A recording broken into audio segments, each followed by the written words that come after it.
Good day, ladies and gentlemen, and you're all very welcome to today's technical session of the CNPS. I'm delighted to say that our two speakers, Dennis Allen and David Bauer, are here, and they're going to talk today on, well, there was a slight error actually in the announcement, because following on the earlier talk from the two gentlemen, using neo-Newtonian mechanics in electromagnetics, actually, the neo-Newtonian mechanics was carried over to today's talk, but it's actually incorrect. It should be classical mechanics.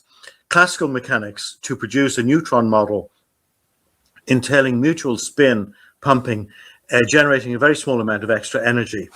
And the further spiel is that to produce a neutron model entailing mutual spin pumping, generating a very small amount of extra energy, E, that is currently, and they say mistakenly, postulated to be a neutral neutrino, particle of mass E equals E over C squared. That's using E equals mc squared. So they're going to talk about that. You will notice that it's part one. So part two is scheduled to start, I think it'll be 4 weeks' time. We'll make the requisite announcement for that. My name is David Bauer. Dennis and I were involved giving a talk about, I think, a month ago on neo-Newtonian mechanics. We talked a lot about gyroscopes, inertial mass, and so forth. Today, we're going to transition into the Bergman-Allen electron model. I want to explain my role in this research. I consider myself kind of like a graduate student trying to learn from my professor, Dennis P. Allen Jr. Not only am I a graduate student, I'm kind of a poor graduate student who probably is right on the borderline of being kicked out of the university due to my delinquency. I'm just trying to learn all that Dennis Allen has done in research. So the first slide, Bergman-Allen electron model, this all began, I think, about 6 months ago when I sent Dennis Allen a copy of Kowick's paper on, well, I reference it in the third slide here, electromagnetic moment and electron inertia in a current circuit. In this paper, Kowick uses a rather typical model of an electron, a spherical model, but he gets results which are not in accord with experiment. At which point, Dennis Allen wrote back and said, would you like to get involved in trying to correct this model? And I said, yes. And that's where we are today. So anyway, in the second slide, I have, in my haste, I misspelled Bergman as Bergson. It should be the Bergman-Allen electron theory and its extension to neutrons and the electron-positron ether. It reminds me that Einstein once had two assistants working for him, Bergman and Bargman. So I imagine there was a lot of misinterpretation trying to get their names right. Here, the next slide gives some references that we'll be talking about. Of course, we have the classic book by Dennis Allen and Jeremy Dunning Davies on neo-Newtonian mechanics. Then we have the article I just spoke about, written by Kowick back in 1955, actually before I was born. Then we had the article by Achilles on Back to a Tenable electron model. And then we have the three papers explaining the current model, no pun intended, the electron model by Bergman and Allen, Electron in the Ground Energy State, published in the Journal of Common Sense Science. Actually, the article has 3 parts, and I've listed the dates of publication, part 1 to part 3. So let's go to the slide saying point number 1. We cannot model the electron as a spinning spherical ball of charge, electric charge, as Kowick did in his monograph, which we briefly talked about in our last talk, because he quite honestly points out that such a model is unstable, and there's nothing to keep the charge from being extruded at the poles. because after all, this electric fluid is repelling itself. Each part is repelling the other parts. So think about the Earth's magnetic field and the Van Allen belts and the aurora borealis. You have all these particles coming in towards the poles. The Earth's magnetic field simply cannot protect it from charged particles coming from the sun at the Earth's magnetic poles because the flux lines almost become perpendicular there. And also, to make E equals mc squared, we have to have a certain binding energy, which must be postulated to exist as well. And Poincaré was the one who added these Poincaré stresses to these different models of the electron. But as we'll see, as Dennis Allen has pointed out, we don't need these stresses because we can confine the electric fluid simply via its magnetic field. Okay, any discussion on point number 1?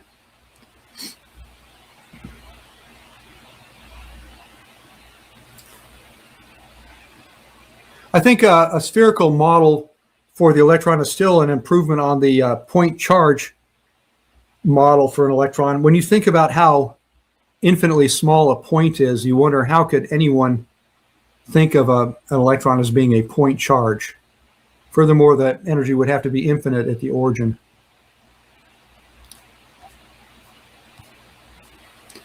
All right, let's go on to point number 2. So these two problems that we just discussed vanish if we use a spinning charge ring as an electron model instead. And actually, we're going to have the electric fluid will form a toroid. And in that case, you can get equilibrium purely from electrodynamical forces. The magnetic field will constrain the charge to circulate in this toroid. However, there are mathematical singularities in the charge density function, but we can handle these quite simply. Here, we note that we can distinguish physical singularities from mathematical ones. And so we actually have a physics theory which makes sense. It's not really a bunch of confusing gibberish, such as Einstein's general relativity, and which is disproved by Professor Dimitrov's experimental work, which refutes Einstein's equivalence principle. So again, the model, which was actually initiated by Bergman, is a toroid, and Dennis Allen came in to perfect the model, to perfect the mathematics.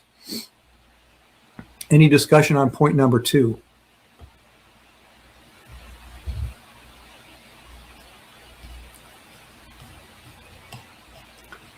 Point number 3. So we're going to present this model as a toroid or torus containing spinning negative charge with a large radius r and a small radius little r. You understand the big R is the distance from the origin to the center of the toroid, and the small r would be the diameter of the circle, which is revolved around the z-axis to get the toroid. It also has a toroidal charge density symmetry and toroidal charge velocity symmetry as part of this model. Okay, Dennis, do you have any comments?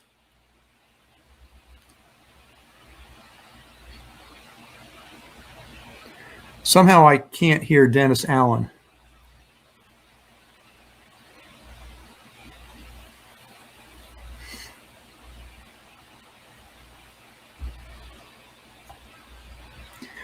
Ian, is there any way that you can allow me to hear Dennis Allen?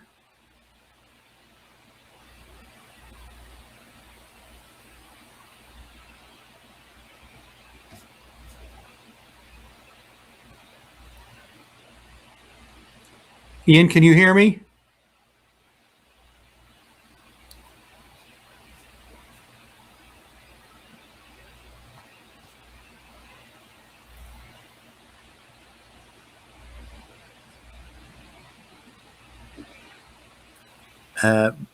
I'm surprised David is not responding. I'm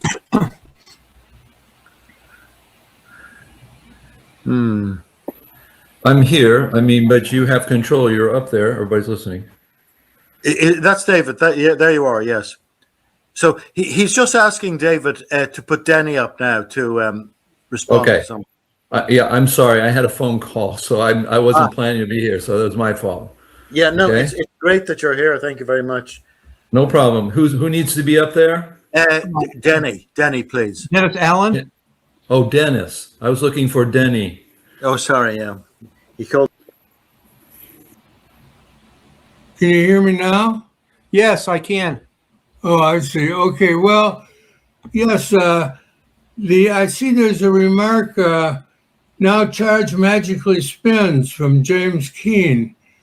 I would say to James that you do have to have some kind of a model for the electron, and the Coulomb's law just causes the positive or the negative charge, either one, to expand because like charges repel. So you have to have something to contain the charge. I chose, with David Bergman, I chose the Lorentz law of force, which causes the magnetic field around the ring, which compresses it and makes it in equilibrium. So you have to, but the Lorentz law of force has a velocity term. So you have to, if you're going to model this successfully, you have to have the charge at each point having a velocity, a well-defined velocity. So I understand James has his own model and he's pushing that, but I think he should, in all fairness, realize that if you're going to model using continuum mathematics rather than his model, which is discrete, you're going to have to allow each point of space to have a charge, whether it be zero or whatever, and also a velocity, or you'll never get the charge to be contained because of Coulomb's law. So he says more circular thinking. Yes, well, the charge is going around in a circle, isn't it? But we get some pretty good numbers from this, and I think James, if he continues to listen, will be impressed. Okay, Dennis, I think at this point you were going to present your spreadsheet and your numerical calculations with some input from me. Yes. Can you bring up, Ian, can you bring up the ground state, energy state SW draft 3?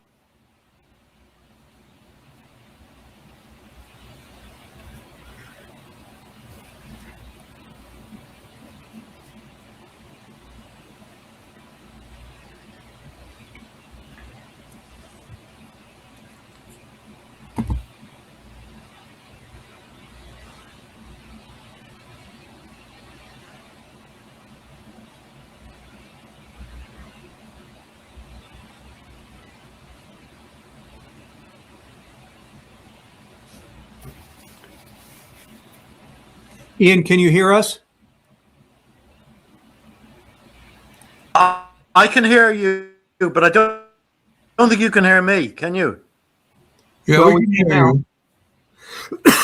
I'm doing all this, but you can't hear me. We can hear you. We can hear you. Oh, good. I didn't think you could. Okay. So is that the one you want, Danny? There's nothing on the screen, Ian. Nothing on the screen. It takes a moment. Oh, there it is. Here we are. Yeah. There it is. Well, it's I was afraid of this. It's the type is so small; it's awfully hard to read. Yeah, I could probably increase it some way.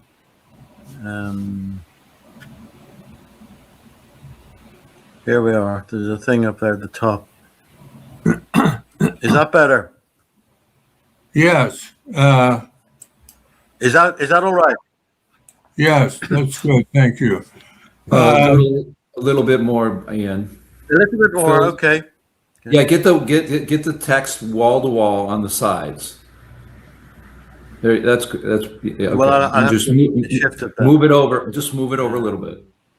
Yeah, you can expand it, I think. You There can, you go. There you go. There you go. yeah, go in a little bit and you can expand it further. You want more? Every time you expand it, you'll have to recenter. No, that's too much. Yeah, but it's too much. I'll have to go down again. That's as big as I can make it and fit Okay, everything in. that's probably good. Okay. Well, first we have some notation, and the script E subscript. Well, not subscript. EI is potential energy and indicates electrical energy, and script E sub O is potential energy. Subscript E indicates electrical energy, but outside the ring, and E sub SI is magnetic energy inside the ring, and E sub SO is the magnetic energy outside the ring. So, in other words, what we do is we postulate a spinning charged ring. There is a boundary, but it's not rigid. All previous models of the electron have been basically spherical balls that were visualized as like billiard balls or something. There was a discontinuity at the surface. But we've adopted a different approach. Throughout all of space, we claim that we postulate that the electron the pressure at any point in space is a second is twice differentiable, continuously differentiable throughout all of space. So, in other words, the charged ring, as you approach it from the inside of the ring, as you approach the surface of the ring, it goes to zero at the boundary. But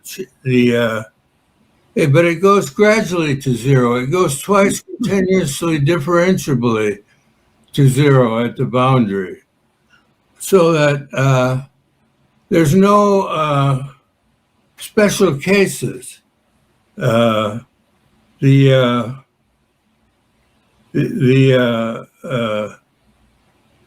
thing is very smooth. The whole model is smooth throughout all of space. It turns out that there is a mathematical singularity. There are mathematical singularities, but they are not physical singularities, because when you consider the charge within a certain radius, that's twice continuously differentiable without any singularities. And that's very important, because if there are, if we ignore this advice, then we find that there are a whole bunch of special cases. We have to treat what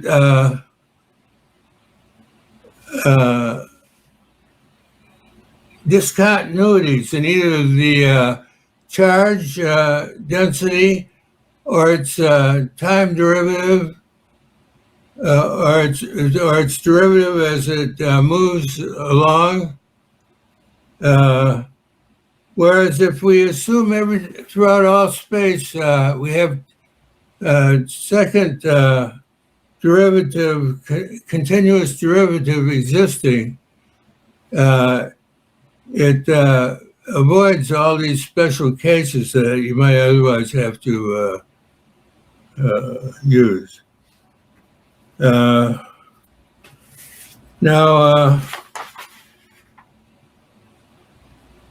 we read in the various physical constants, and we hope to calculate the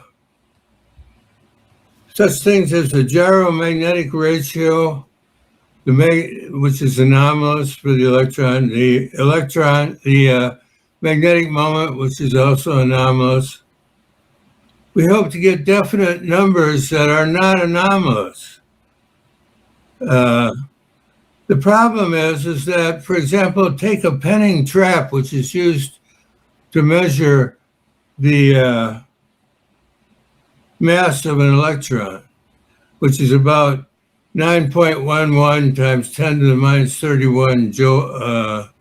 kilograms. Yeah,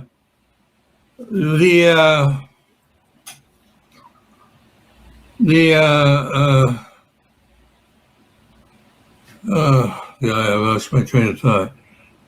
The mass will equal the electric energy integrated throughout all space inside and outside the ring, divided by c squared. That will be the gravitational mass. And the inertial mass will be the magnetic energy integrated throughout all space, divided by c squared. And so the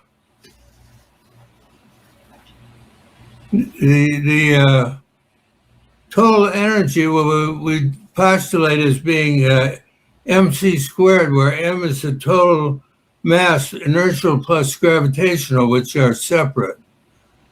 And so the whole thing will largely revolve around the calculation of the energy throughout all space, both inside and outside the ring. Now, it's been noticed by many people that if you use a point particle as a model, you have an infinite amount of energy because the column forces become infinite.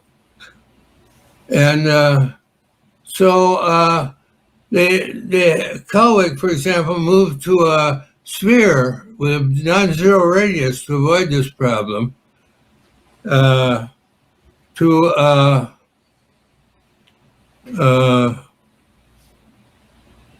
avoid this problem, but then you have a discontinuity at the surface of the sphere, which leads to all sorts of special cases.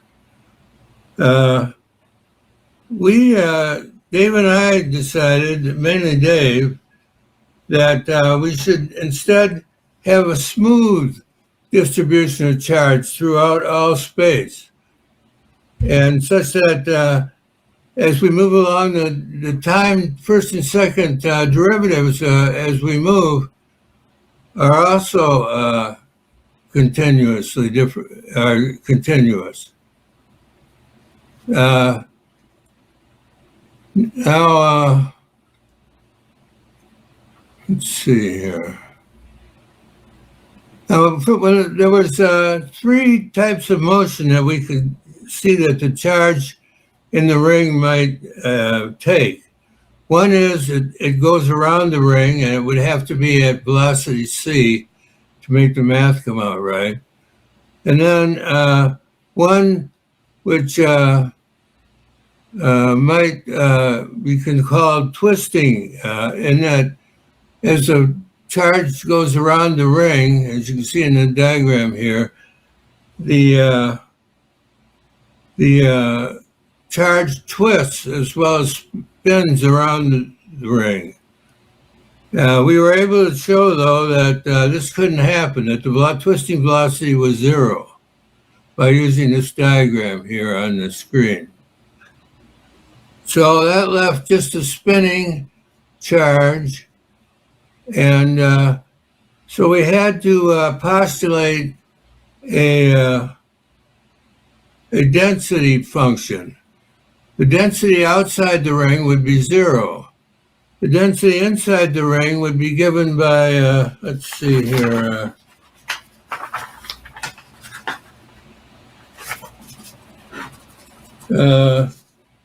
On page 9. Can we go to page 9?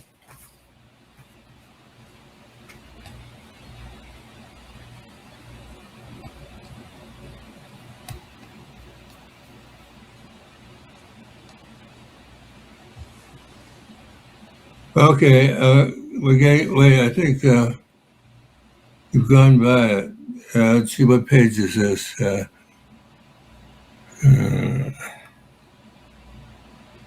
9 is in the upper right-hand corner. I don't see a 9 here, so I think you have to either go down or up.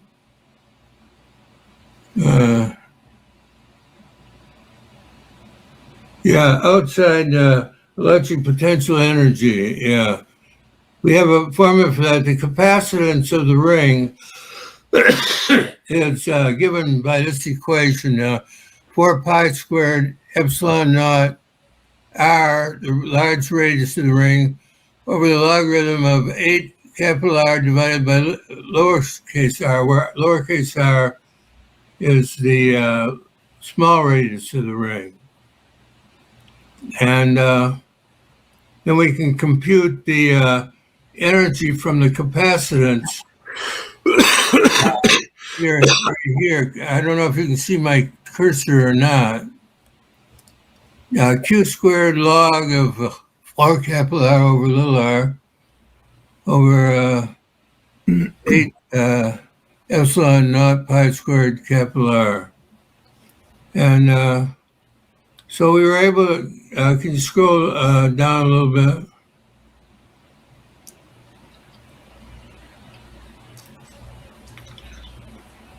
Yeah, that's the energy outside the ring. Now, if you scroll down a little bit more, we have to integrate, we have to give the charge density inside the ring a formula. The rho is the radius of the, from the, if you take a cross section of the ring, the radius from the center to some point inside the ring. And as rho goes to little r, that lambda goes to 0, of course, because there's no charge at the ring surface. It's smoothly, okay, so we did a 4-term Laurent series. The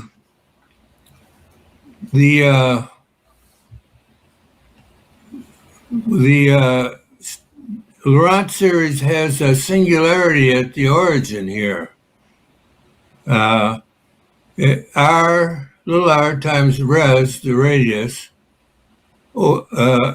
RES, which is the residue, pardon me, from Cauchy's integral theorem, and over rho, which is the radius. Unfortunately, we couldn't get Greek letter rho. We had to type in RHO. So the residue then is the value that determines the charge density near the center of the, if we take a cross section near the center, but it goes to infinity. However, there's a B0, a constant term, a B1 rho over R, which is the rho term, and then the B2 over R squared times rho squared, which is the rho squared term. However, when you go to integrate anything using a circle, you have to integrate not just a function, which would be lambda of rho here, but you also have to use a Jacobian. Now, the Jacobian of a circle, no, don't go any further down. Go the other way. The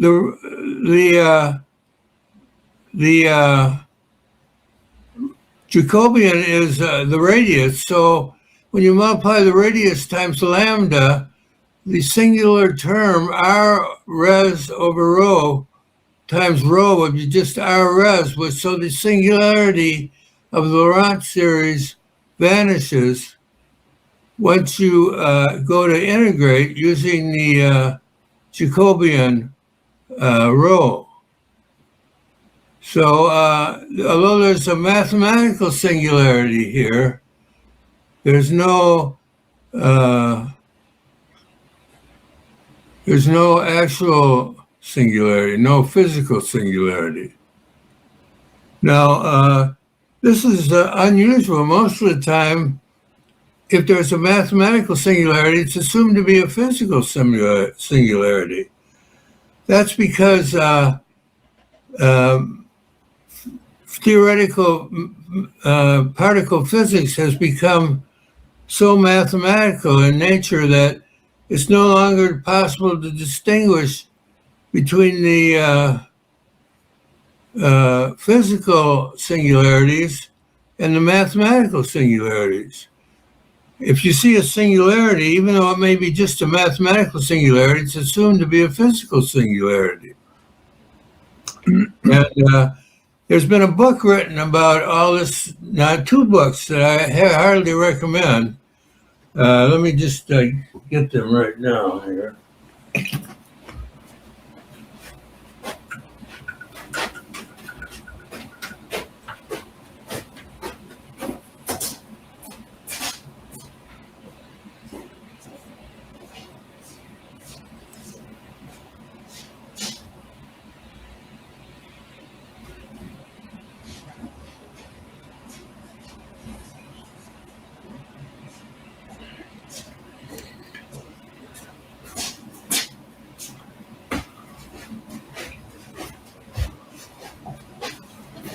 Sorry, I should have had this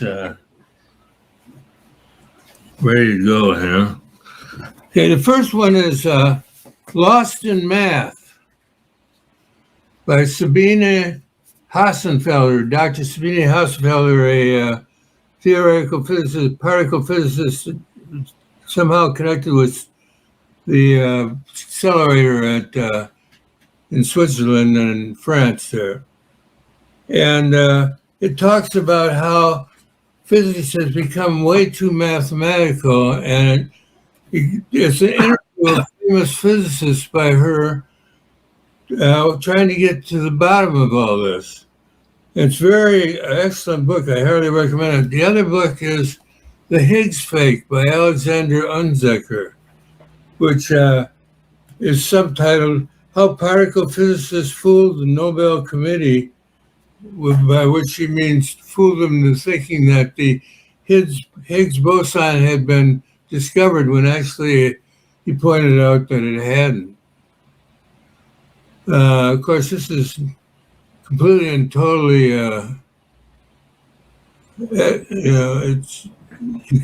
it's way off the beaten path. Let me put it that way. But we introduced this Laurent series for the charge density and hoped for the best. I mean, we didn't know if it would work out or not, if we might come into a contradiction at some point and fail. But it turned out that it did work quite well. And the singularity here that you see goes away once you integrate using a circle to integrate around, because of the Jacobian, which is rho, which you have to multiply times lambda. Okay.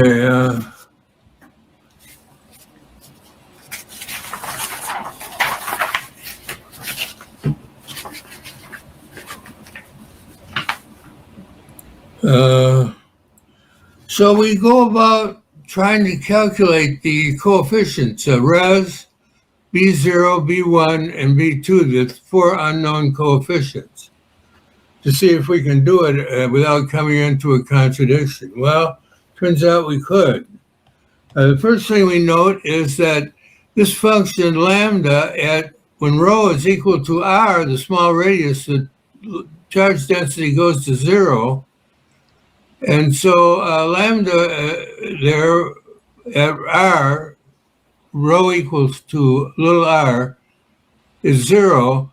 So we get a condition that B1 res is equal to, let's see, well, let me just, well,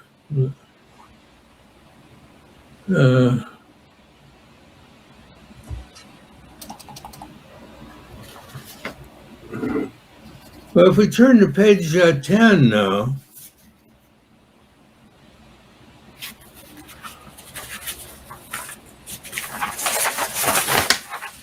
page 9, we get res is equal to minus B0 minus B1 minus B2, because it has to in order for lambda to go to 0 at rho equals r. So we get our first condition. We have 4 unknowns, and we have now one equation involving those 4 unknowns, which is res equals, can you see the cursor here, anybody? Yeah, Hello? I'm looking for the cursor. Yeah, res is equal to minus B0 minus B1 minus B2 is our first equation connecting the 4 unknown coefficients. So we're off. All right, now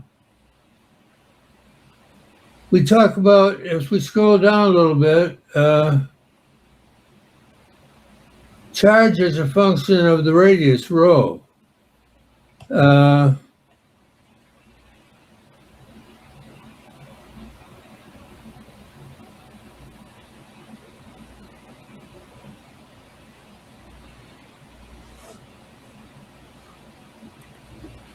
Okay, we get,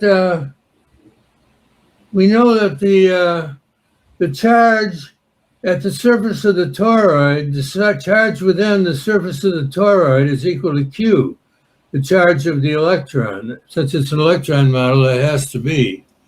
So now we compute using this condition, and we get an equation for B0. And that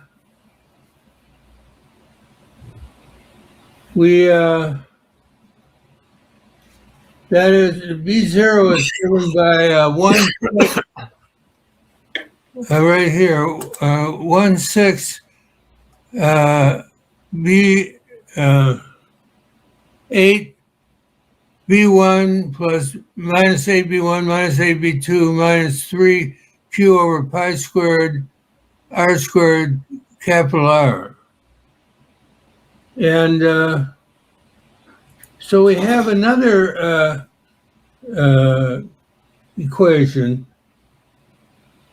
and it turns out to be a quadratic, and hence has 2 solutions. Let's see here. We better go to the next page.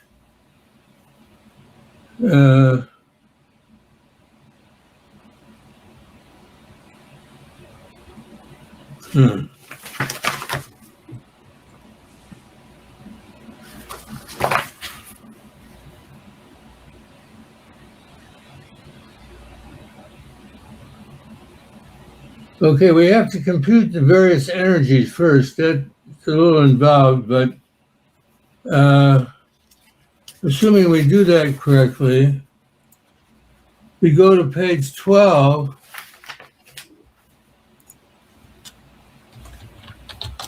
And we notice that the spin angular momentum of the electron is equal to h bar over 2. After we compute the various energies, we set the spin angular momentum of the electron equal to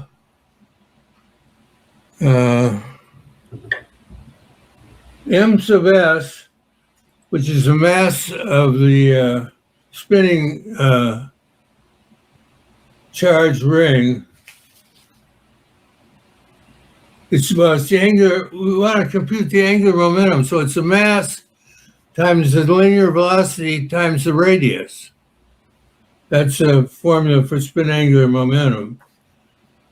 And the spin angular momentum for an electron is h bar over 2, where h bar is Planck's constant over 2 pi. It's called Planck's rationalized constant.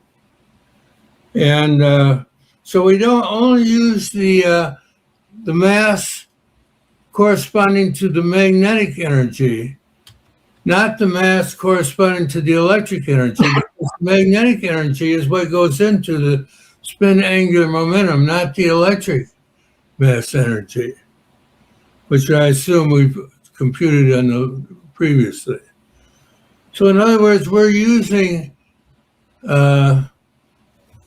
treating this in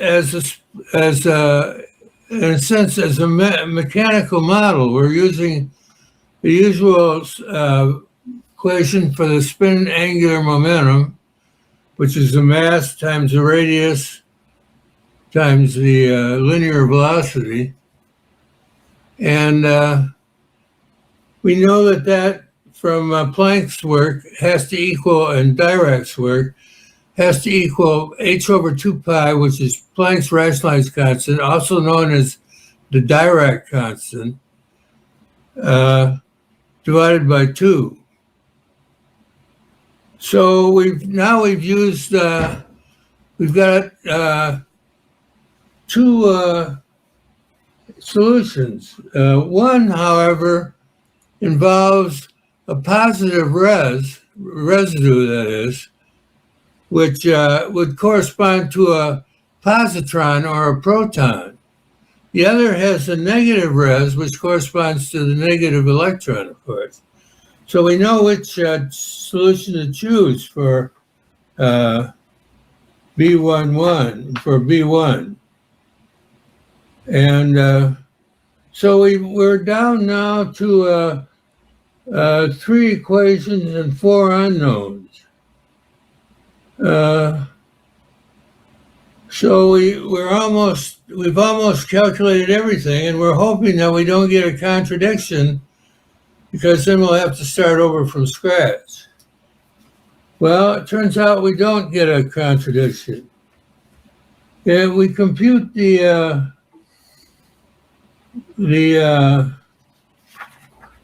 well, maybe I should say a little bit about the energy. This takes us back to page 1. Can we go back to page 1 here?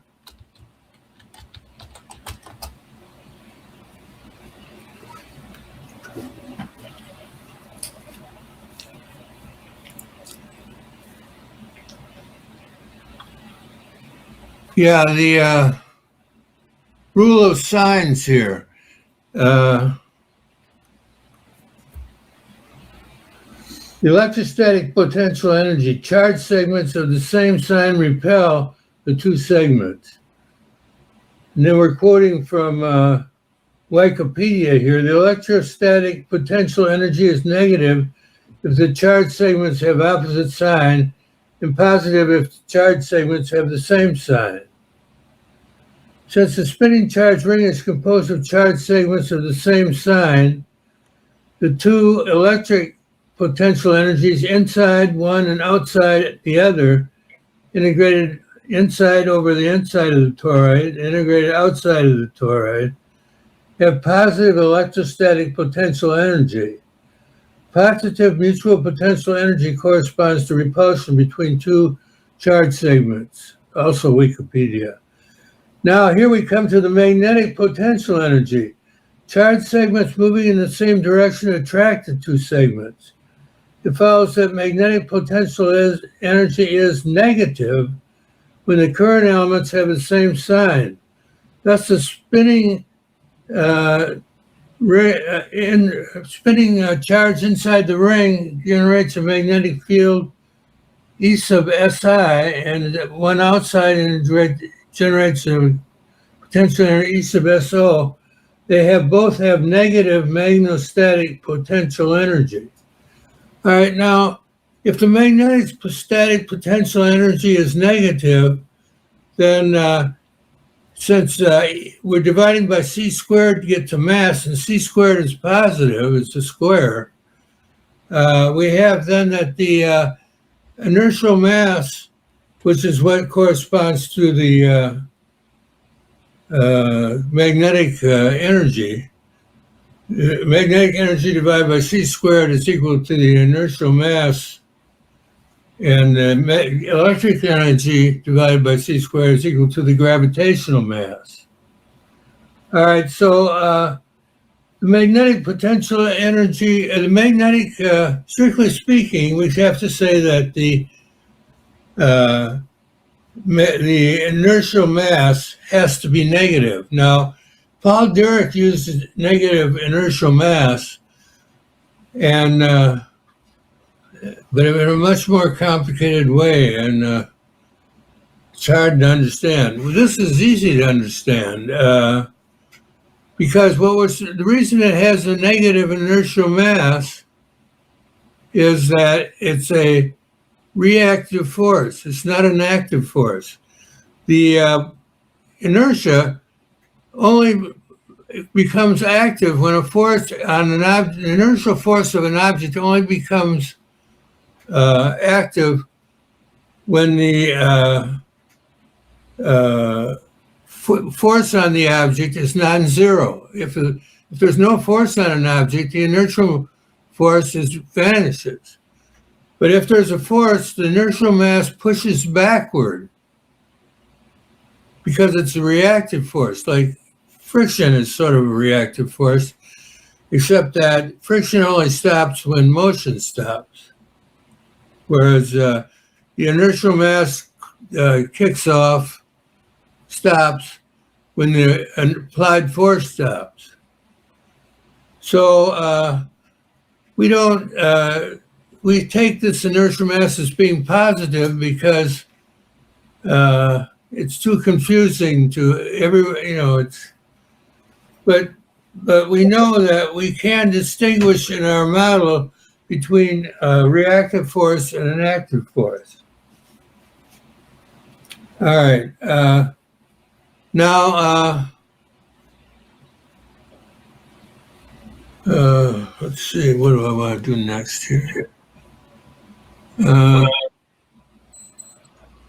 you have a comment, David? Nope. Okay. So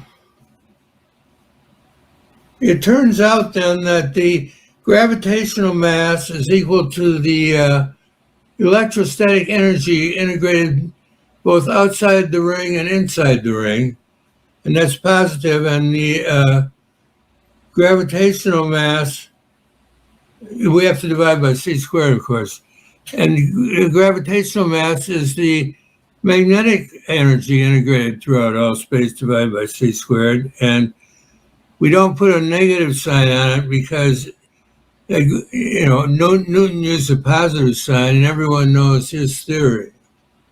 But it actually does have a negative sign. And now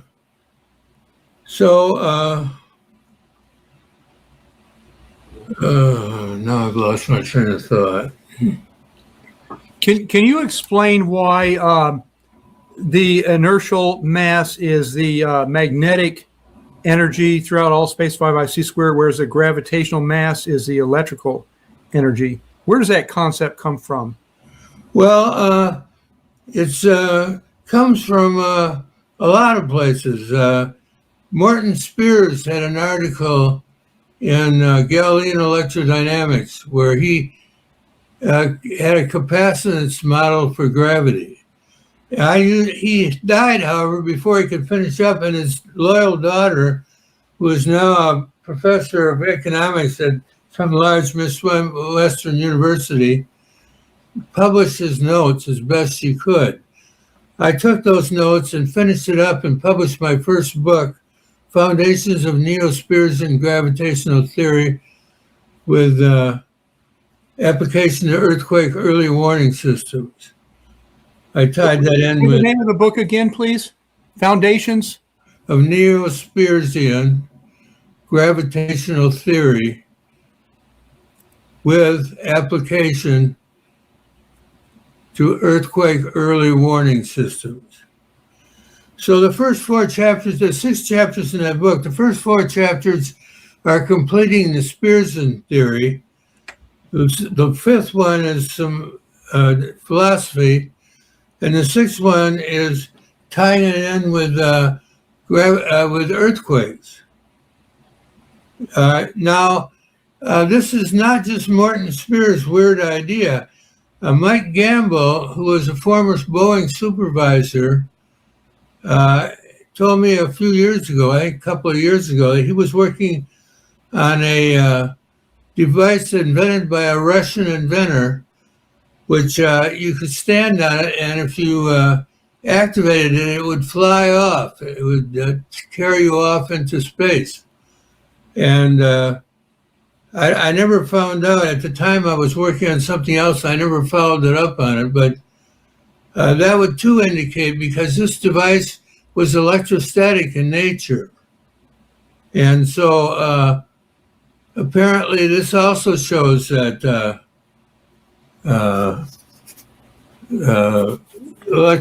gravitational mass is electrostatic in nature.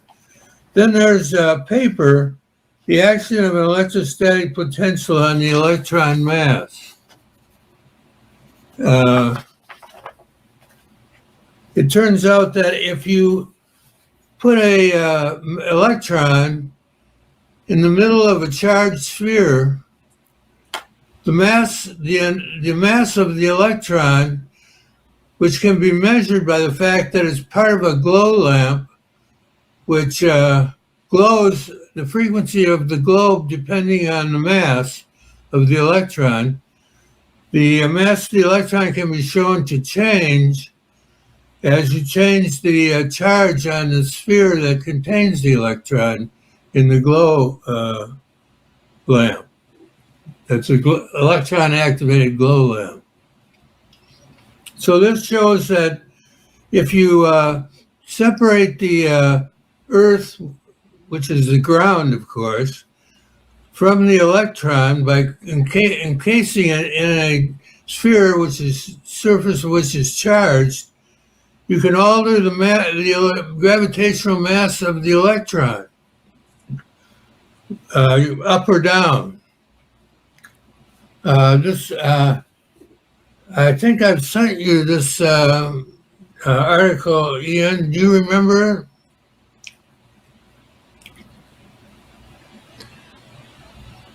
You're talking about the article by Effect of the Electrostatic Potential on Electron Mass? Yeah.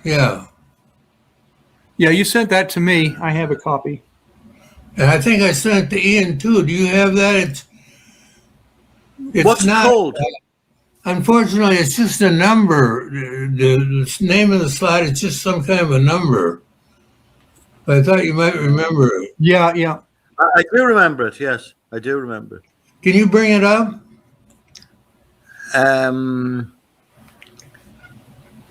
It's got a number on it. Yeah, it's not labeled. A number. It must be in my emails then. I sent you two in an email. I sent you 2 numbered slides, one of which was this.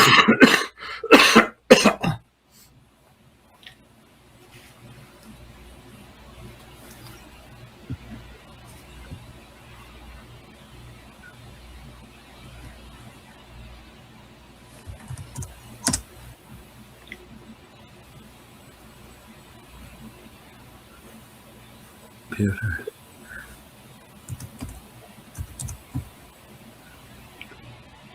Uh,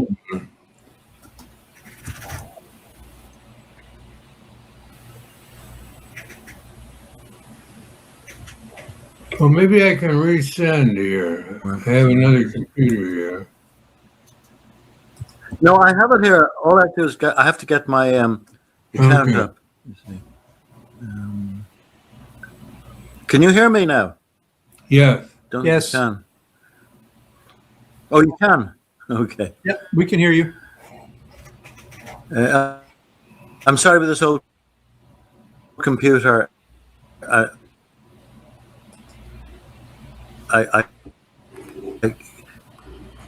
once I get the mail up, I can get.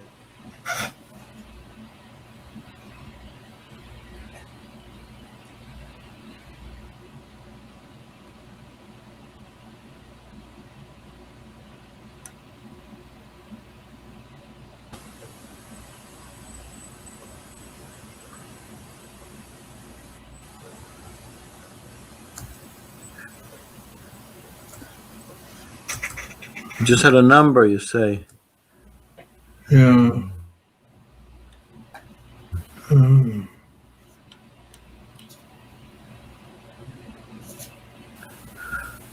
Oh, it's a nuisance.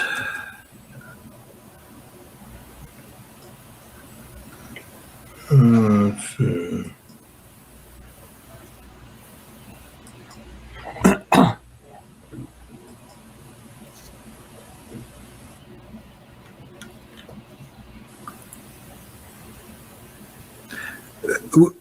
Wesley.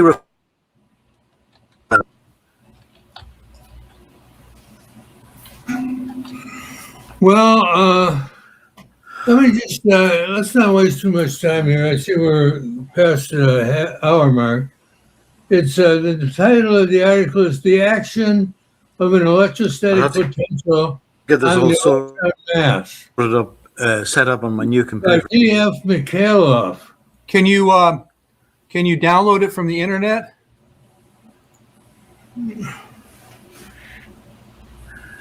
I'm sure that would take longer. I mean, I have it in my emails, and it's taking me a few minutes to get into the emails. I have it here, actually, on the file, but I couldn't find it when you said it was just a number.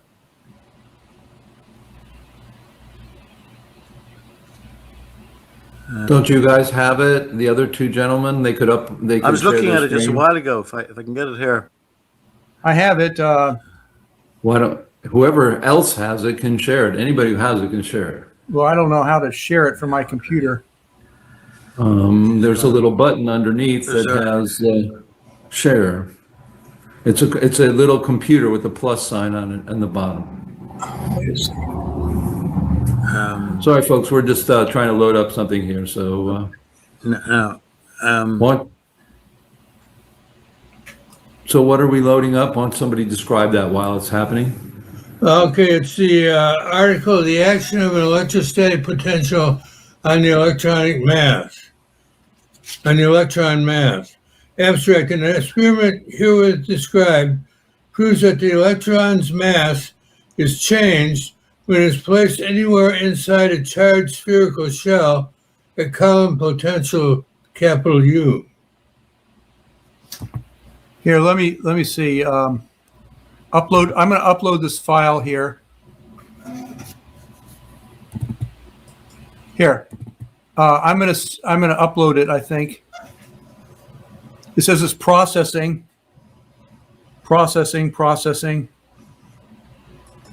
Yeah, there it is. Action of electrostatic. See? Oh yeah, good. Good. Anyone can download that. Enlarge it a little bit. Let's see. Remove from stage, edit name, remove from studio. You can't. What happens with those kinds? I don't think you can change it size. If you upload a file, it goes to their server, and you don't have control. Can someone download that from what I just uploaded? No. Yeah. They Well, can't. But go ahead. Let's go forward. So I mean, on my screen, and I've got it. I don't even have full screen. I I can have read. a glow lamp, which is energized electrons emitting light or radiation anyway. I don't know. It must be light if it's a glow lamp. And the frequency of the light emitted depends on the electron mass. And you can get all sorts of frequencies by enclosing it anywhere within this charged sphere, because it cuts off the electron from the ground, which is the Earth. And it fools it, you might say, and makes it think that the ground is now the charge on the outside of the sphere. Huh. And so as a result, the frequency of light emitted changes as you change the electrostatic potential of the inside of the sphere, which contains these electrons, which are part of a glow lamp, which are glowing as the lamp sheds its light. Huh. Interesting. So, in other words, what he's doing is he's confusing because of the equivalence principle. Everyone thinks that the electrostatic and the gravitational, electric and the gravitational and the inertial mass are the same, or at least equal. That's the equivalence principle. But Alexander Dmitriev has shown that that's not true. Ron Hatch has shown that that's not true as well. And but they cling to it because it's the key to the equivalence principle. Is the key to Einstein's general theory of relativity. And so if that's wrong, then Einstein's beloved curved space-time goes down in flames. Well, they aren't ready for that. So, and Roger Anderson talks a lot about this sort of thing when he's talking about special relativity. It also affects special relativity negatively as well. And that's even, if anything, it's even more beloved than the general relativity among the physics elite. So anyway, that's why the gravitational mass is electrostatic in nature, and the fact that the inertial mass is magnetic energy divided by c squared is given by the fact that, one, it's a reactive force, so we get a negative mass, and the other is that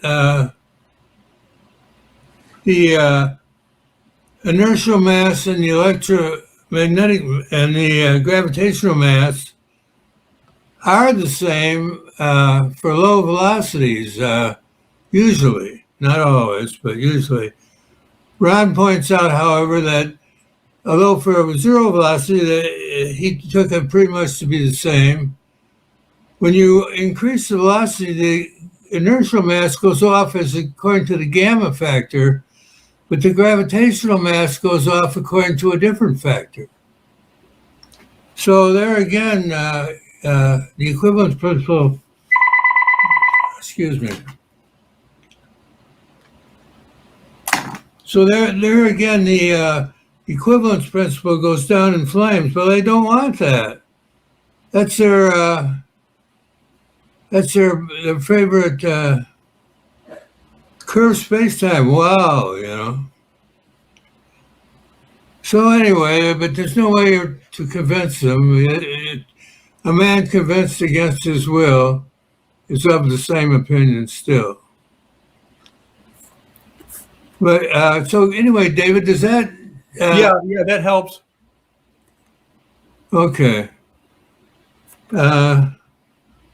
So I guess maybe we better ask for questions. It's I've talked for an hour, and we've both talked for an hour, and so now it's time for some questions, I think.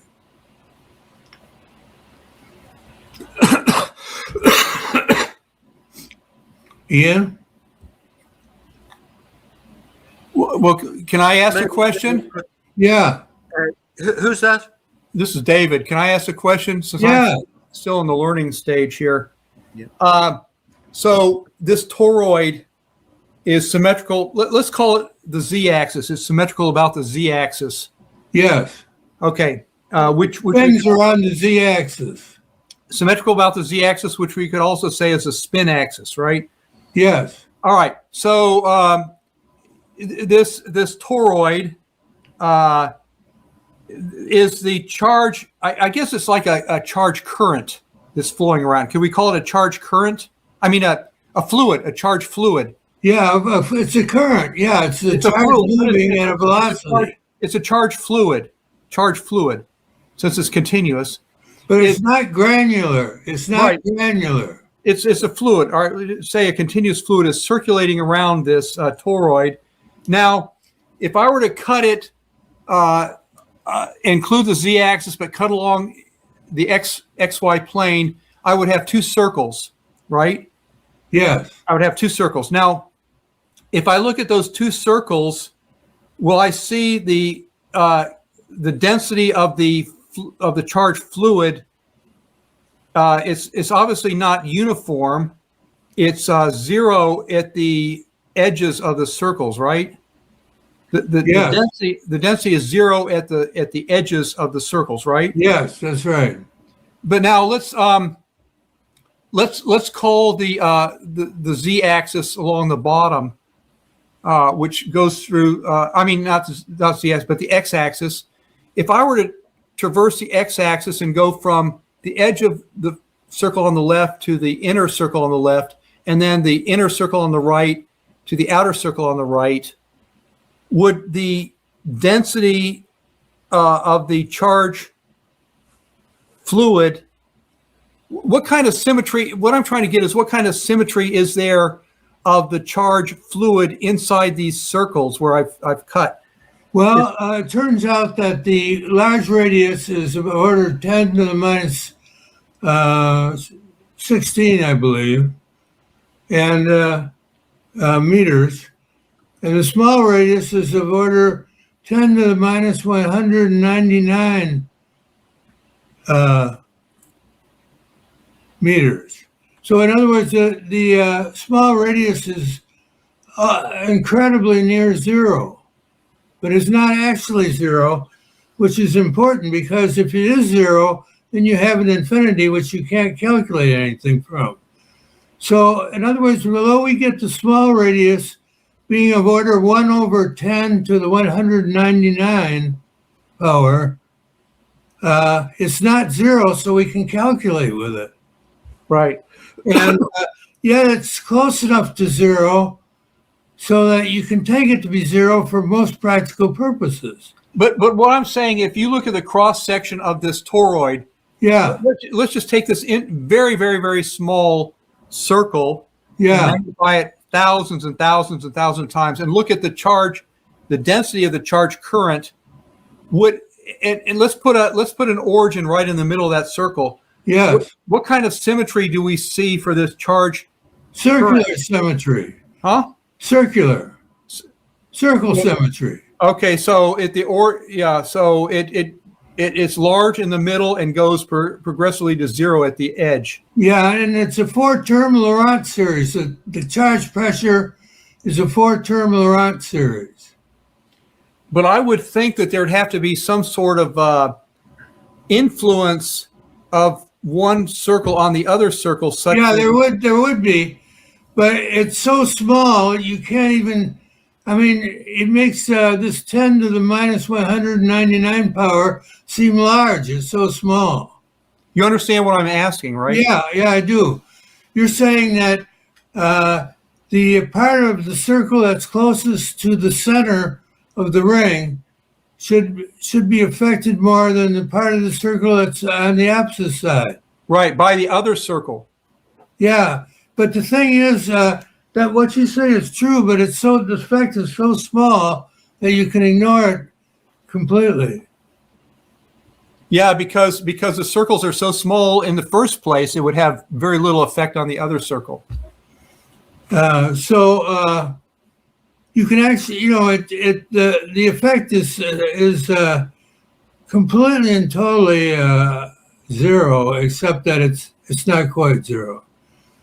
And this explains, of course, why they always say, well, we can't really have a point particle because then the energy would be infinite. But yet we're going to assume we do have a point particle because it works. Why does it work? Well, it works because it's not actually a point particle, but it's a ring whose large radius is about 10 to the minus 16th meter, and a small radius is about 10 to the minus 199 power. So it for all practical effects, except that at some point you want to compute the energy, and then, or the things like the gyromagnetic ratio or the magnetic moment or whatnot, you have to, you can't start from infinity and go anywhere. You have to have some kind of a number, no matter how small. And with this model, you think that you can fix Kullwick's? Yeah, well, no. This model is only partial fix for Kullwick. Kullwick had three things that were wrong that I could find. One was he had a spherical model for the electron. Yes, we're fixing that. We have a spinning charged ring that doesn't explode. Then he had he threw out the what do you call it? He threw out the current drift. The current around a circuit drifts. The charges flowing in the opposite direction of the current drift at about 0.5 millimeter per second, very slow. He threw that out and announced that he was going to assume that the charge was moving, a very small portion of the charge was moving at velocity 1/20th the speed of light about, and the rest was not moving. And so he threw away the drifting current velocity, which can actually be measured indirectly. And there was one other thing that he had trouble with, I forget. I think that was because he assumed that the charge moved down the wire, straight wire, in a straight line, when it circles, it spirals down. So this Bergman-Allen model does fix the fact that he had to use a spherical model for the electron. It does, but the other two things that are separate.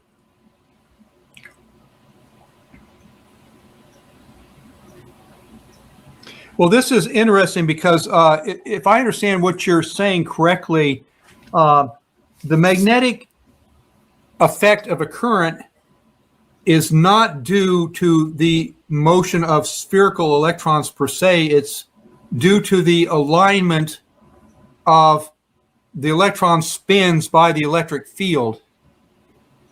Is that kind of this Achilles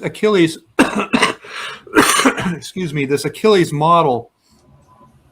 You say that most physicists assume that it's the, can you see me? It's the motion of these electrons down a circuit which is generating a magnetic field. But we know that the electrons have a spin magnetic moment. You're saying that the electric field orients these spins, and that's what causes the magnetic field. And not only are they not going straight down, but they're spiraling. Yeah.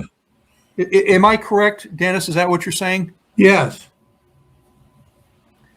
Because a lot of physicists like Purcell was the one who thought of this or popularized it, is that the magnetic field is due to the electrons drifting down the wire and then being Lorentz contracted. You've heard this argument. Yeah, I've seen that. Yeah. But other physicists have disproved this idea that this is just ridiculous.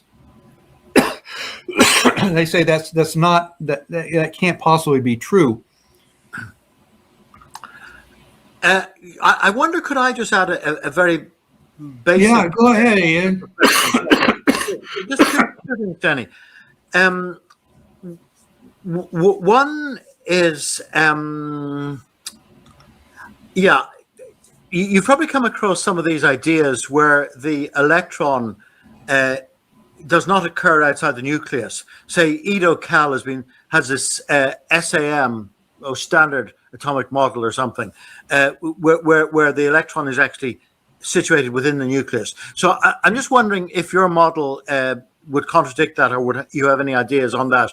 And also, with regard to the model, are there any experimental measurements done of distances or magnetic or electric fields which would indicate a preference of your model over the conventional point electron? I mean, you've given heuristic ideas, but are there any experimental details? So I have two questions there.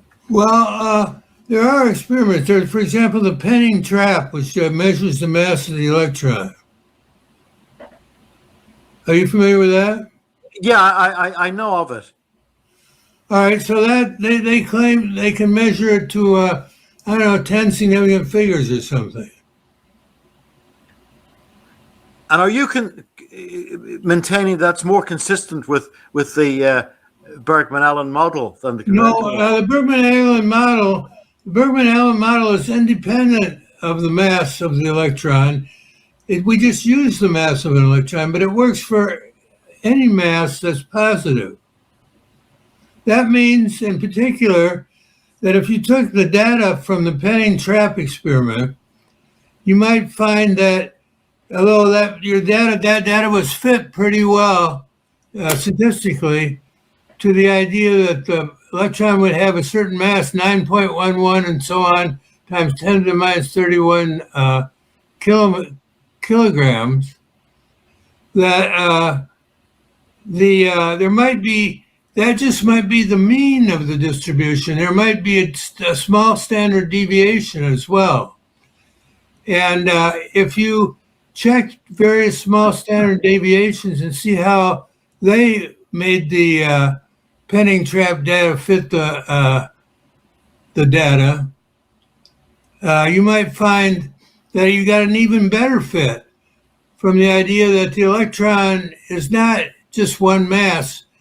It's like a bell-shaped distribution with the mean being 9.11 times 10 to the minus 31, but the standard deviation being non-zero.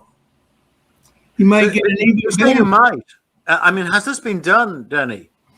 No, this would not that anybody knows about, because this was just totally anathema to the standard model. The standard model says, let me quote here, Dave quotes from a book on page 16, I think.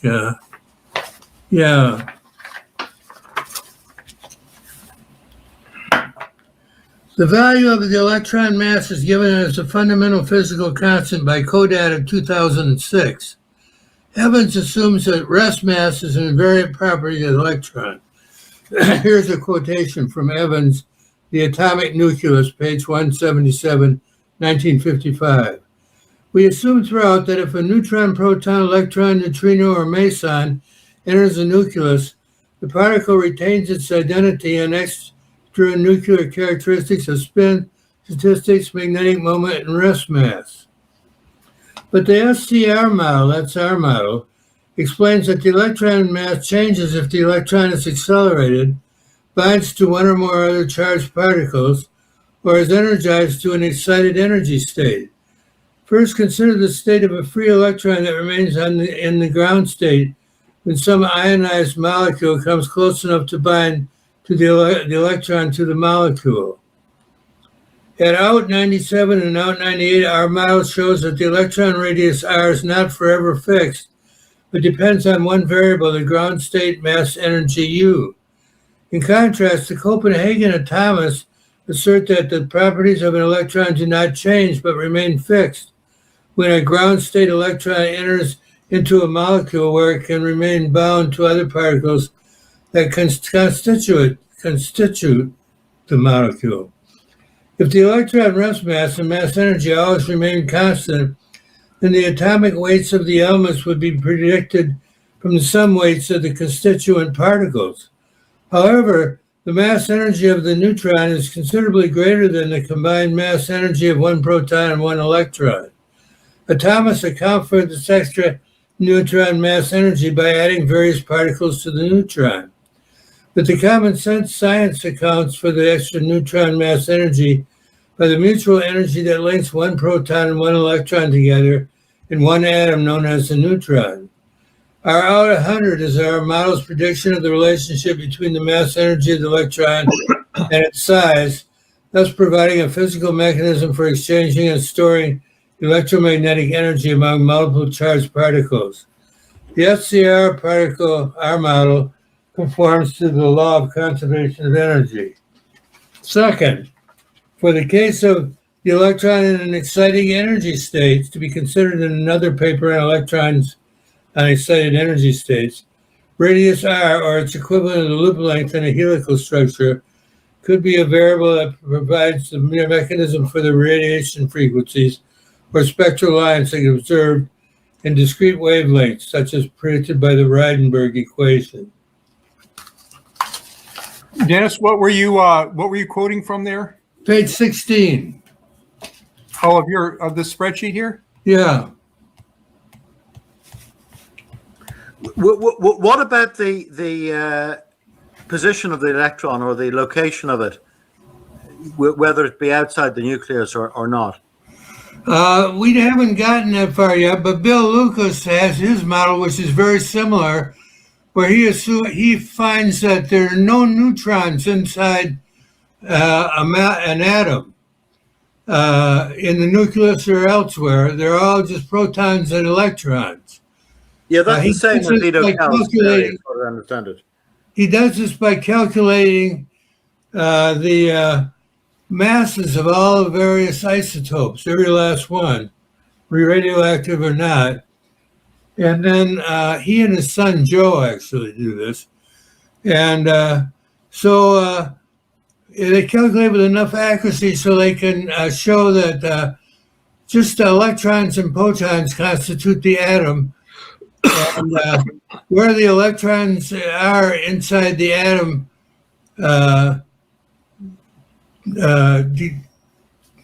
delineates the structure, I guess you could say. I sent you a book, what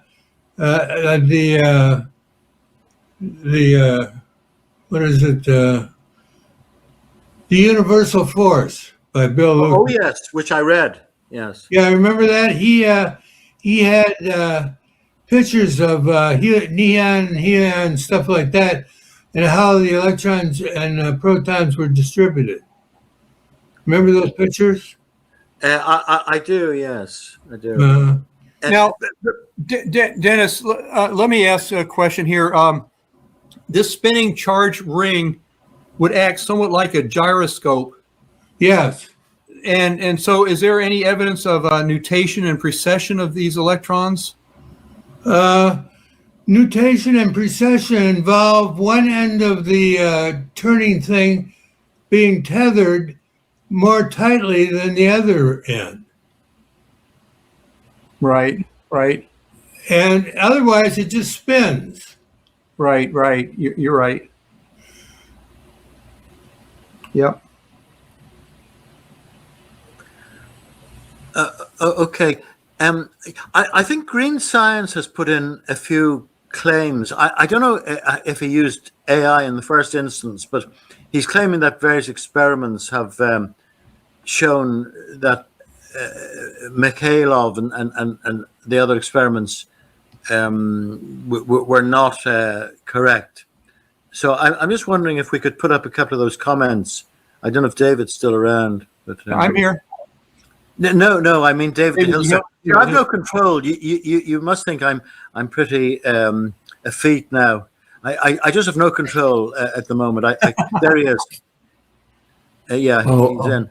So, do you know how Which we can one? hover over some of these comments, David, and put it up? Which one? Which one are you wanting? Well, Green Science started by saying in 2020, the comments 2021 study, a team by Martin Well, can you Tajmar give me a published a definitive time frame test in on 2021. They used an electron beam inside a spherical to 20 kilovolts and looked for a charge in the electron trajectory. He then goes on, he says they didn't find this. I don't know if you can see that. It's a little bit up. No, that's not. Yeah, it. well, that's where it starts. That's where I think he used AI. This one? This one? Yeah. Yes. And then he goes on. He continues, says, for a change in the electron's trajectory due to an altered mass, is the very next one. They found no variation within their experimental accuracy, ruling out the predicted effect by 2 orders of magnitude. Are you familiar with their No, I haven't experiment? heard about that. But that, the McAuliffe thing is only one experiment. We've got Mike Gamble's work. We've got various other. I think Wesley is very sympathetic to it. I think there was some debate whether the factor of 3 in the denominator was correct or something. I think we might have looked at that in the past. But I think he's very sympathetic with this view. In fact, he accepts it, I would say. Well, Wesley and Dave Bergman, I think it was, before our model came along, created a model where all the charge was on the surface of the toroid. And he got some results there. Right. See, this Green Science puts another example in. Birkhausen-Kurtz oscillations, and he said they didn't find the correct things. I don't know. Yeah. Well, I mean, one could a bit impishly say that this sounds a bit like mainstream trying to defend. He gives another one here, the Tolman-Stewart experiment. So benchmark here, demonstrate that the carriers of electric current in metals have the same mass to charge ratio as free electrons.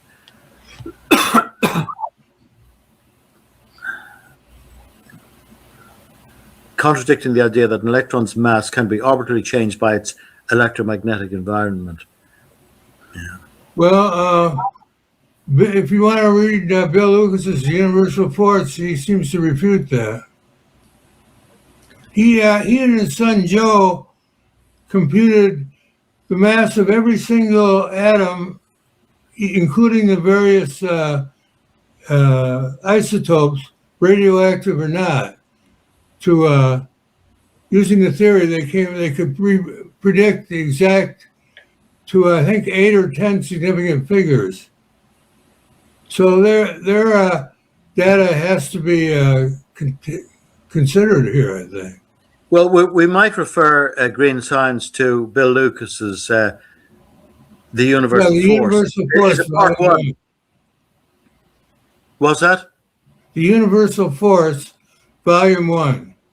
Yeah, quite so. On Amazon.com. Yeah, Amazon.com. The last comment is the mass of the entire system goes up. Alan's claim is very different. He is asserting that intrinsic inertial mass of one component particle within that system can be altered by an external field. Well, again, have a look at those diagrams. Well, now, before he said the mass stayed the same. Now he's saying it goes up. Yeah. What is going on here? I'm not sure. Unfortunately, we can't put them up. But I'm wondering, David and gentlemen, if anybody in the green room wants to come in. I think Jim Keane has made a number of statements, maybe critical statements. Would he like to come in, or somebody else? Or even invite? He's not here. Is he not here? Oh, he's gone. Okay. And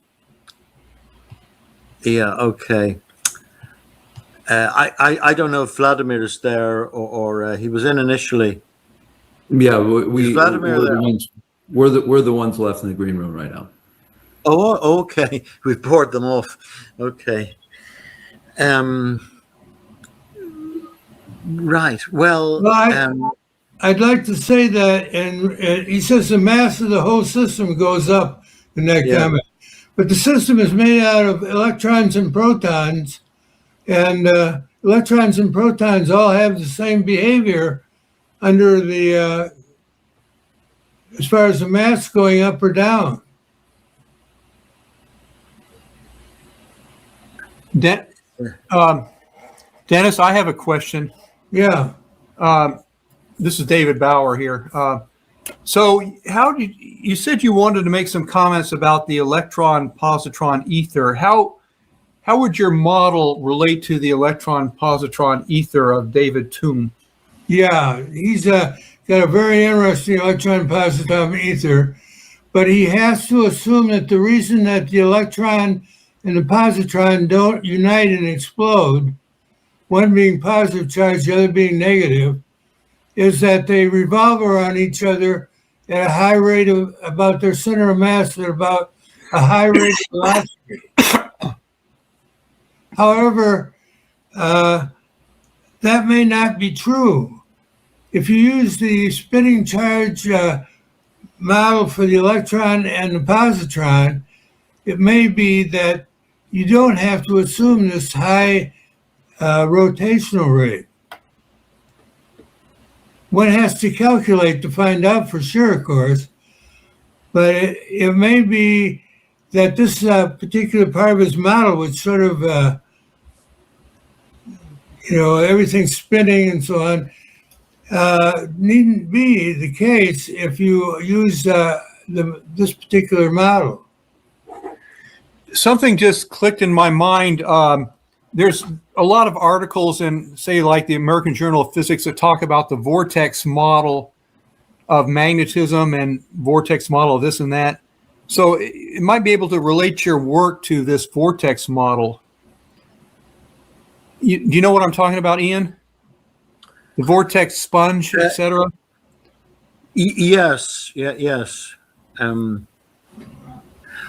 I was just looking at some of the comments there. You're asking David how it relates to that, are you? No, I'm just saying it might. There might be some connection between this work of the toroidal electron model to the vortex. Well, the vortex model assumes that where you have an inflowing vortex, the ether is going off into God knows where, and where you have the outflowing vortex, it's coming from God knows where. That's the whole problem with the model. So you don't like the vortex model of the ether? Well, it's a magical model. Here, all of a sudden, things are appearing in the outflowing vortex, and they're disappearing in the inverting. Well, it's no more magical than the Big Bang Theory. I mean, well, yeah, but I don't go with the Big Bang Theory either. Yes.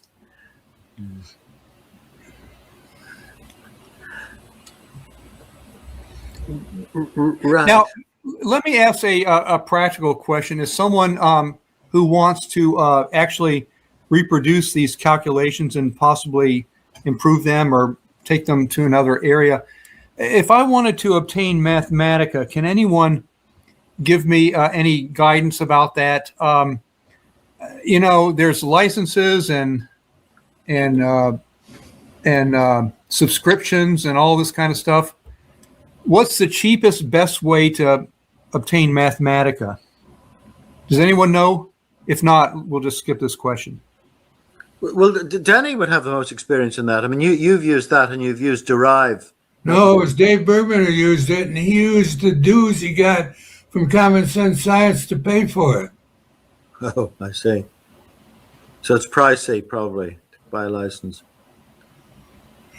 But I had a friend who was a professor. I think he's dead now, but he was a professor at Michigan Tech where I used to teach. And he said that he got, after I left, he got Mathematica for free for being a professor emeritus.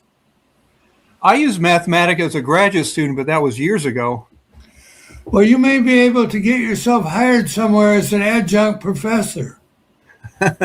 Really? Okay. That's what David did. I think David is an adjunct professor. David, is that true? Yeah. It's not easy to get to have that happen. I was a little bit lucky, but yeah, you can. So I don't know about Mathematica because I haven't heard really of anybody I know who's actually been using it lately. So I don't even know what the price is. Certainly don't use large language models.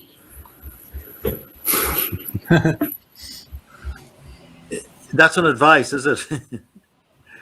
Well, for anybody who wants to know, use it now because the prices are going to skyrocket. Right now, we have it for our university has Claude, and it's already throttling. Basically, if you have a $200 script subscription now per month to use Claude, the actual burn rate of how much it costs from them to do it is in the thousands, if not $10,000 a month.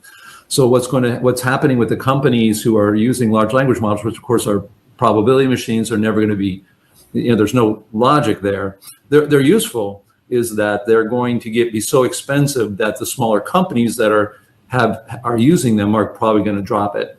I know my supercomputing group where I retired spent 2 years trying to evaluate Copilot, and after 2 years they're not even certain that it's actually helping, because when you write code with a computer program, you got to go back and check it, and if it's wrong, you end up going down a rabbit hole. So it's interesting because I'm in that arena. I had a book just published this week on a whole different technology, completely different from this. But if you are using large language models and you have it kind of open and you want to use it for big stuff, do it now, because in the next 2 months it's going to be throttled and become very, very expensive. So just my advice from an expert. Well, Mathematica doesn't have anything to do with AI, I don't believe. No, Mathematica is one of the really great tools around that's been there. It's all logic based. It's logic programming. All this, what they call AI is trained systems. I don't even call it AI. I call it artificial ignorance, but it's just basically trained systems, and you can't use trained systems in people are now doing agents, and they're handing over their computers to these agents, like, oh, you can now access my file system, and they wake up the next day, somebody did, and they thought, one of the agents said, oh, this folder is a virus, I'll get rid of it. So like I said, if you have real busy work that it can help with, do it now, because it's going to be out of reach soon, or poof. But yeah, Mathematica, I don't know. I haven't heard about that, but I know all these things are not cheap. How much is your manual that you just published? How much is the book? Yeah. Textbook, 25 years ago, my friend and I invented a computer programming language that allows programmers to capture what humans' knowledge that's needed when they read and do a specific task. This isn't like ask something. It's $50. It's $30 because it's 400 pages. It's a textbook for teaching the language NLP++.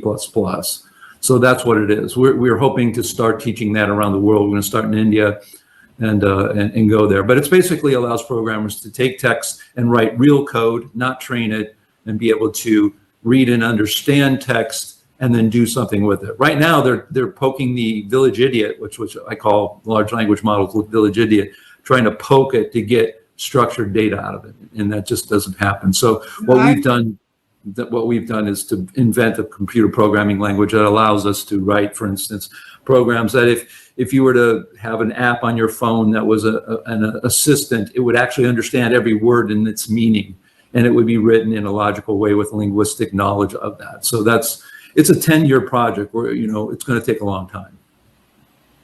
AI is hard. Real AI is hard. The reason they're training systems and you hear all this stuff is because they're trying to get tons of money. But it's a bubble that will burst. We're just not certain will, but we think it's coming soon.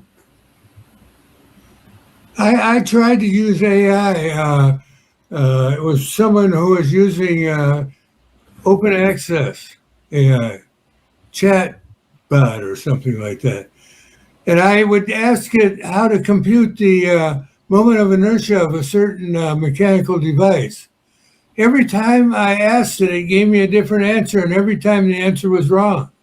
Okay, but this is what, okay, this, no offense, but we are stupid to ask questions of a technology that can never answer that. What it does, it just looks at all the words that you put in there, and it's like a village idiot. It's listened to mathematics talk. It's listened to computer program talk.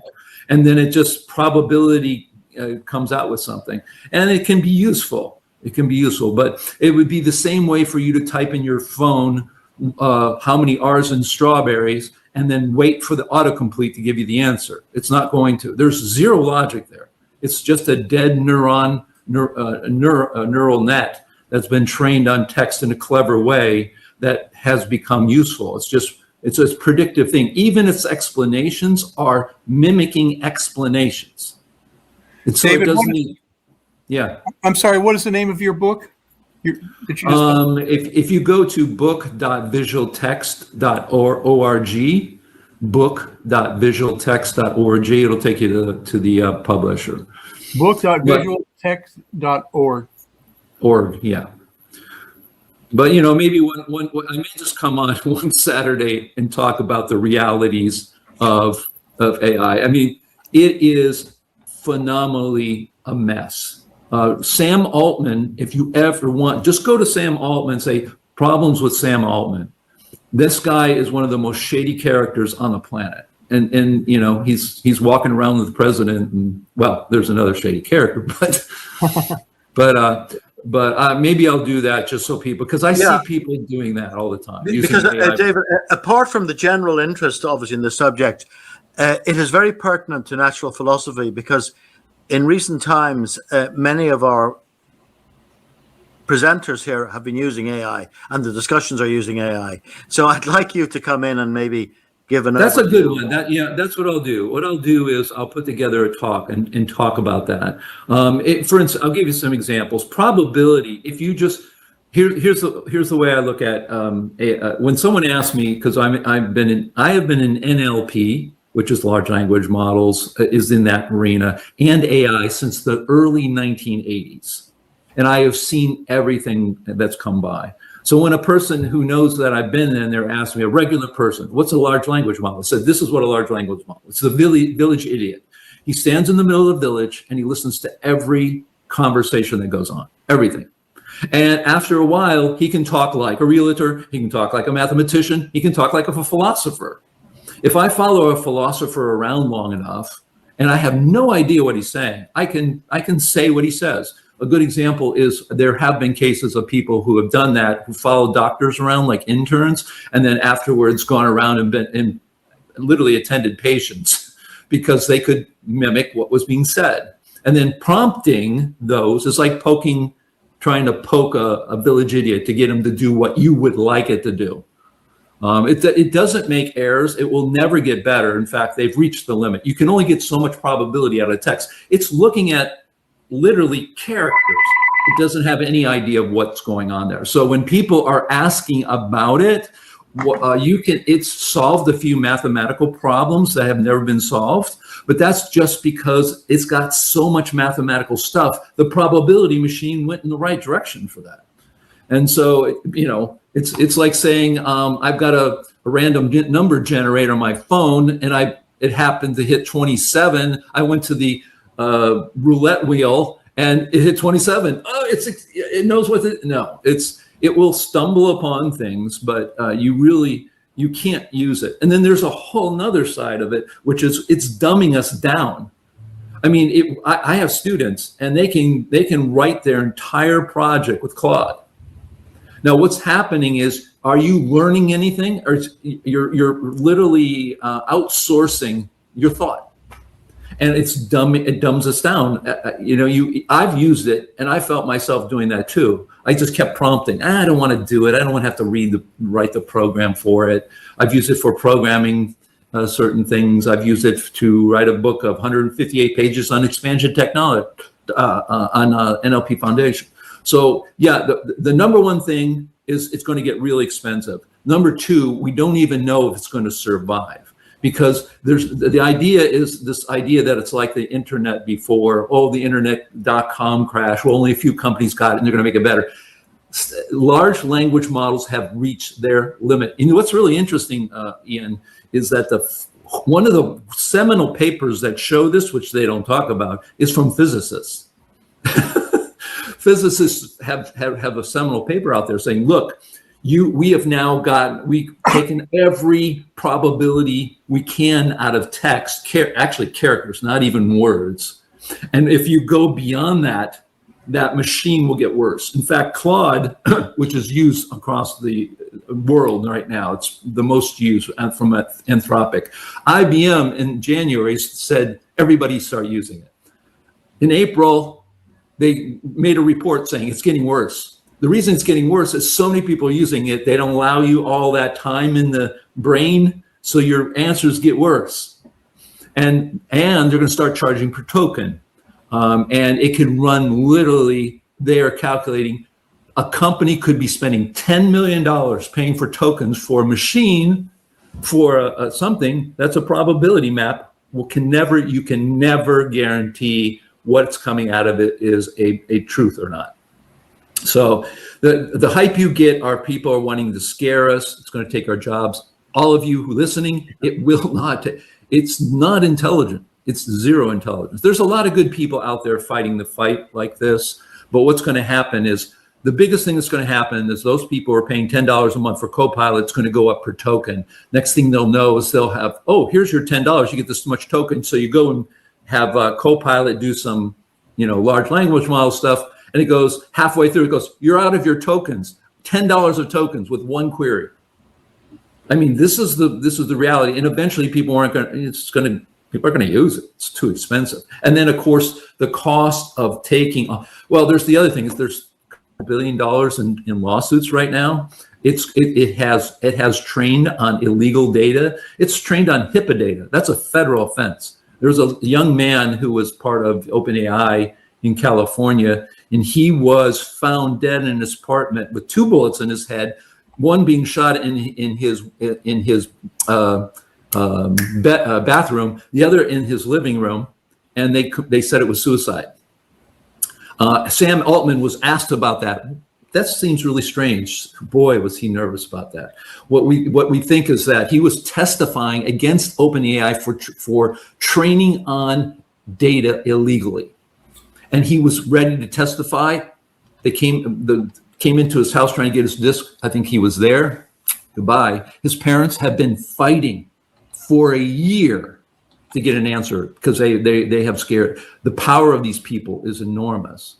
It's ridiculous. But the good thing is they're running out of time, space, money.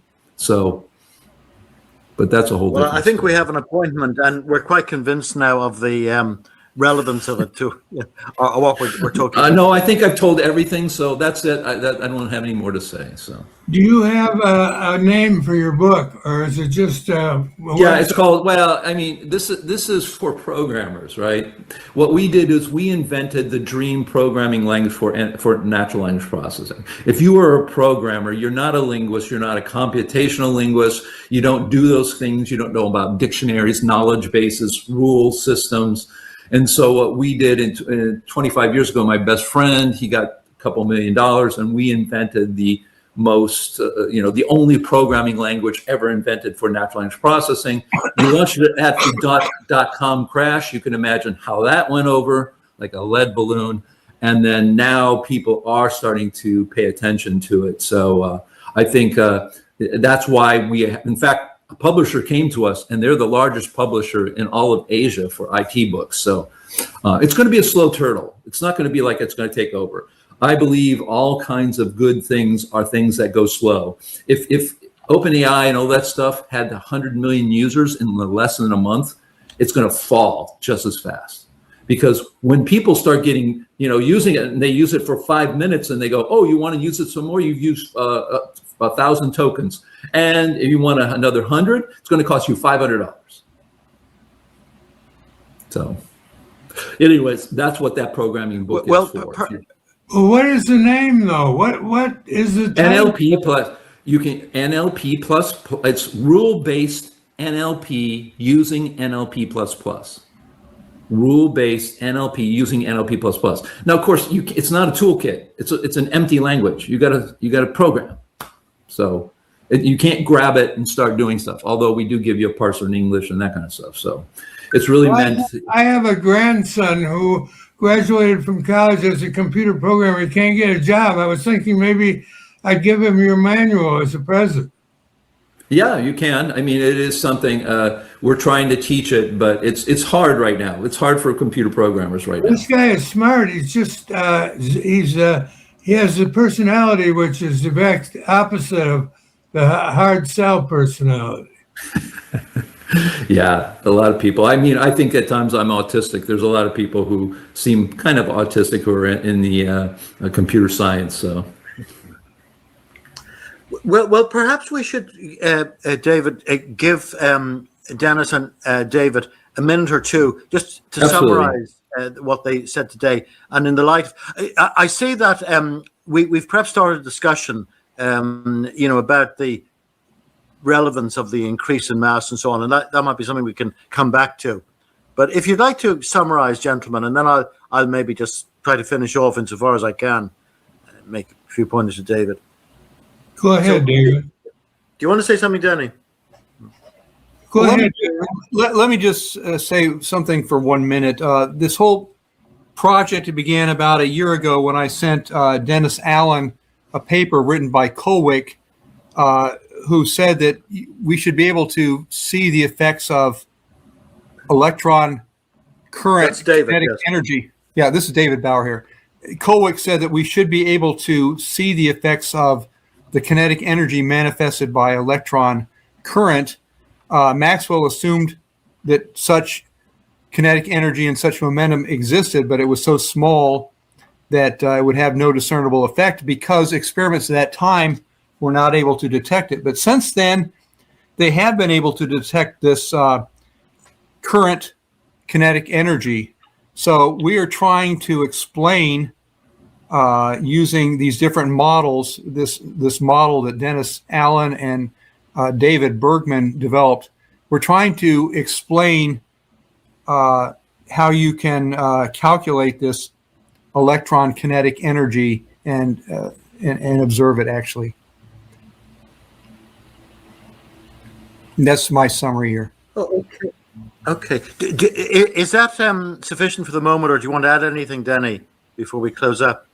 Well, I think that if we pursue this, it will give a way out of the standard model, which is hundreds of particles and everything. Every time they can't balance out the energies, they postulate a particle. But David D. Hilster has pointed out that, for example, for the neutrinos, as you go deeper into the Earth, the detectors detect less and less neutrino hits. And this shouldn't be, because neutrinos should sail right through the Earth, almost all of them. So it gets away from the standard model, and now they have besides quantum mechanics, they have wave mechanics, where particles are actually a bunch of different waves located at a certain point. They're not really particles. But we have, at a certain point, we have a vibrator, which is the spinning charge ring, which can vibrate in various different modes. And so they have all the vibrations that they're trying to guess from data. Well, we have the vibrator, which, given a good electromagnetic theory, we should be able to determine what vibrations occur and what don't, and how strong they are, and so on. Oh, okay. Well, I think you've certainly convinced us that this is a workable model, and to boot, it's avoiding this particle zoo, if you like, where, as you say yourself, Denny, they're postulating particles bilio as soon as they find that there's an imbalance in the energy and so on. And I think we've started a discussion about this whole question of the change in mass and related to Wesley's ideas and so on. And of course, as I said earlier, you're going to give part 2 of this in 4 weeks' time. So we look forward to that. I do apologize for the breakup today of the admin facility.